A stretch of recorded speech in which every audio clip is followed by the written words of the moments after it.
Hello, welcome back guys. I'm T and this is the Breakthrough Code channel, and today we've got another video to box off this road to glory for learning C Sharp. Please like, comment and subscribe so I can keep this road to glory series going. So just a quick recap for you in what we covered in the last video. Last video we learned about arrays, what they are, why we use them, how to use them, and the pros and cons of them. So if you didn't get a chance to watch that, please go check it out. It was a banger. Today we are looking into if statements. Okay, another big one, guys. Any programming language you will learn will use some conditional operators, and I guarantee you there will be some if statements in there somewhere, whether it's C Sharp, JavaScript, PHP, even Kotlin. They will use if statements, and it's not just at beginner level, it's at all stages through your development life cycle. You will need this. So make some room in your muscle memory hard drive, because it will be a great tool to use in the future wars to come. So what are conditional statements? Okay, well, conditional statements, when written, of course, indicate which statement will execute according to a given Boolean value. Now we know a Boolean can be true or false.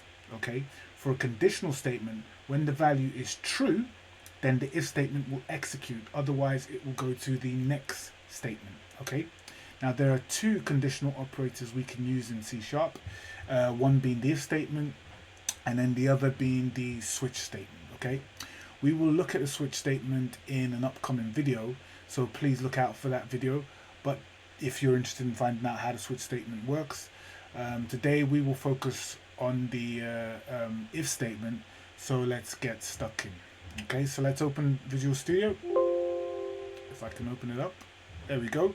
Okay, I've just got some stuff that we were doing in the last video, so I'll get rid of that. Brilliant. Okay, so fresh palette for us to work with. Okay, so now our good old manager has come to us with another requirement. Okay, he goes, hey, Breakthrough Code guys, we want you to extend our program to ask users whether they want to join our premium membership. Okay, so if they do qualify for, if they do want to join up, sorry, they qualify for a 10% discount promotion. If they don't, we want to tell them they do not qualify for the 10% discount promotion. If they respond with something else, then send them an email about signing up for the discount promotion. Okay, cool. So we need a way to ask the user, or we need to extend this application to ask the user to join our membership. Okay, so how do we do that? Okay, so we're easy. So we'll do a console write line. So I can use a shortcut here, and I will just say, would you like to join our premium membership? Okay, and that's a question mark, and there we go. Okay, and then also I want to say something else. Actually, I want to give them a choice, force them into a direction. Please respond with yes or no. Cool. Okay, we then need something to grab the user's response and then store it somewhere, and then store the response somewhere. Okay, so we can do that by doing a string user response. That's where we want to store it. In fact, let me create more space there. There we go. And then we want to use the console, but this time we want it tells us again console.readline. Okay, so this will basically take whatever the user has inputted and then store it into this variable here, a string variable. Okay, now we can write the if statement to check the first condition is met sorry, if we can write an if statement to check whatever the if they meet the first condition, okay, which is yes in this scenario. So let's write an if statement to check if their response has met that condition. So a user response, Telesen's got it wrong there. In fact, this time what I want to do is I want to force the user's response with one of these inbuilt functions, okay, that the string class has, okay, has a lot of inbuilt functions. It comes with a lot of inbuilt functions that you can utilize. So please, if you want to find out more about those inbuilt functions, then please Google search that. But this one basically is going to put whatever transform whatever the users put into the user response variable into all uppercase, okay? And that's good for us because we want to compare it to an all uppercase yes. So if the users put in a lowercase yes, then it will transfer that into an uppercase yes. So in the case that they have provided a yes, they do want to join the premium membership, we want to respond as our manager has requested us to respond by saying, great, great, you qualify for our 10% discount today. I don't know what that discount's for, but you get the idea. I'm just trying to give you an example here. Okay, so we've satisfied the yes condition, but what about the no condition? How do we satisfy that? Well, let's just do the same thing again. So let's write an if statement. Okay, this time with the user response. Okay, we again to upper to transform all the characters of the string into uppercase. Okay, and then in this scenario we want to compare it to no. Okay, and if that condition is met, then in this scenario we want to do what the manager requested, which was to inform the user that they did not qualify for the discount that we are offering, for a 10% discount for whatever. I don't know. I think you guys think of something because I can't think of anything today. Right. Okay. Cool. So sorry, you do not qualify for our 10% discount today. Cool. So we've satisfied that condition. Now, what if their response was neither of these, neither yes or no? Well, now my chance to teach you now. Now's my chance to teach you something about logical operators. Okay. Okay, let's head over to the PowerPoint, wherever that is. So if I drop that, okay. The AND operator returns true if both, let's go over there. So the AND operator returns true if both statements are true. So in this situation here, if you look at this variable here, if you use the double ampersands, and you've got x less than 3 and also x less than 100, then this will equate to true. Okay. The OR operator, which is this two pipes here, okay, this returns true if one of the statements is true. So we start off on the left side.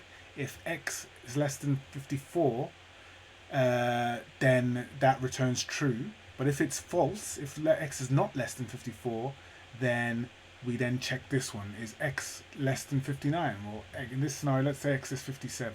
So it will return true if either of these are true. Okay, and just a quick tip. If the first statement is true, it won't check the second statement. But I'll go into a bit more detail at the end. But just to be clear, if this condition is met, it doesn't check this condition, okay?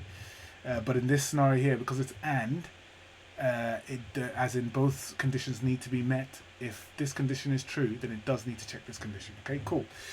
And the NOT operator just reverses the result. So if something is true, so if these condition, Sorry, I messed that up here. F5. Sorry, a bit of an issue there. Okay, ignore that. Yeah, if this condition here is true in this curly brace here, then this not operator makes the whole overall result false. Okay. Okay. When you mix this up with the equality operators, so we've got equality operators here. Okay. So we have the equals equals one, which I'm sure you're familiar with by now. This just basically returns true if both are equal. So it does a comparison between both values, and if they're both equal, one equals one, then that equates to true. Okay, and then a not equal, we return true if both are not equal. So in this case, one it does equal one, so it will return false. But if one say this was 2, for example, and it was 1 not equals 2, that would return true. Okay.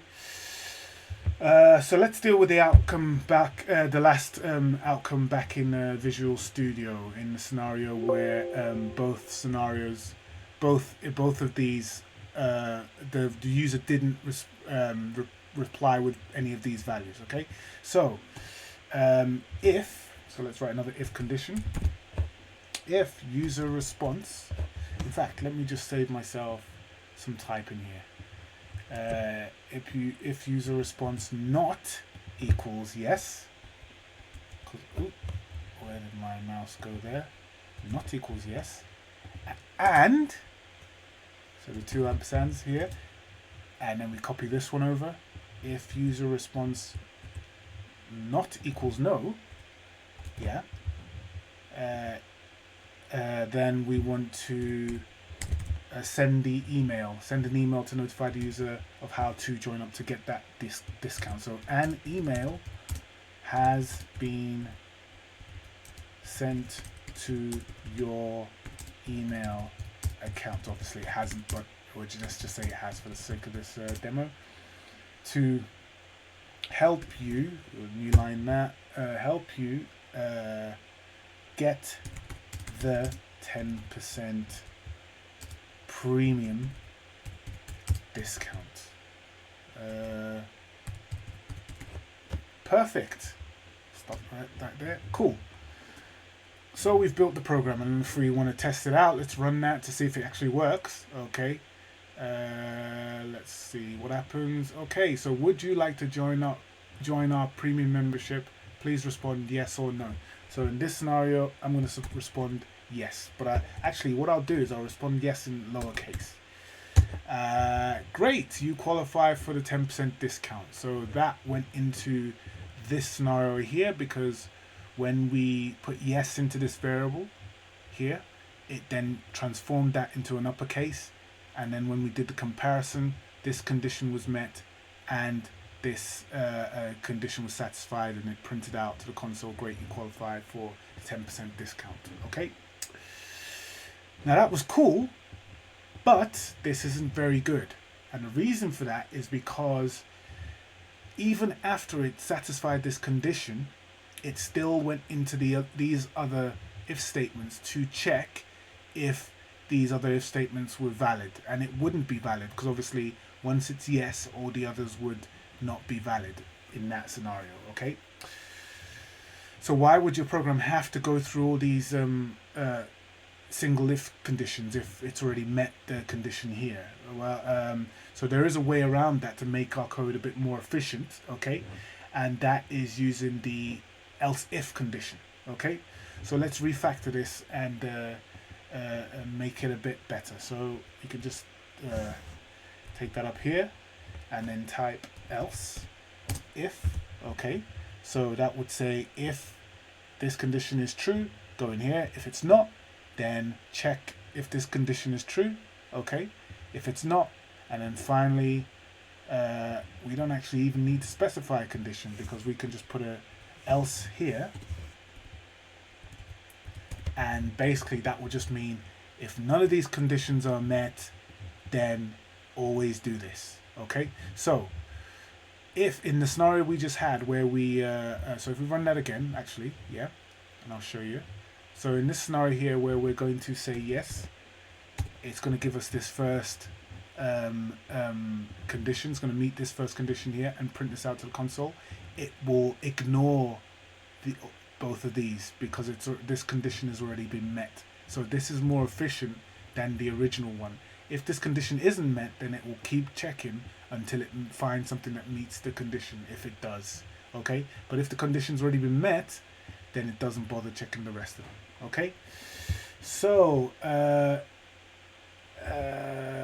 just to give you another example of that scenario I was explaining earlier, if I just Control Z these actually.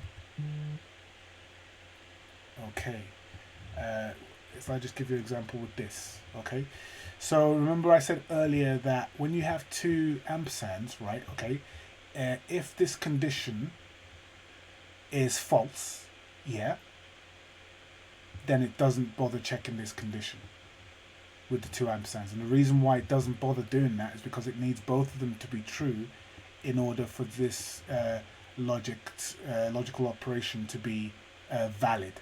And if one of them is false, that already means it's not going to be valid. It's not going to match the condition it needs to. So it doesn't bother checking this other condition. Okay, so but if we have a single AND, okay, what that does is, regardless of whether this was true or false, yeah, it will always check the other condition. Okay, and that's the same with the OR as well. So with the OR, as I showed you, I haven't got the, my keyboard doesn't actually have the pipe. I don't know why it doesn't. So I need to go back to my PowerPoint to copy the pipe because I don't know. No, this is a nightmare. Sorry about this, guys. But let's go back into Visual Studio. So just to show that again, if you actually know the shortcut to get my pipes with the keyboard that doesn't have a pipe, please write something in the comments to let me know, because I don't know what the shortcut is for that.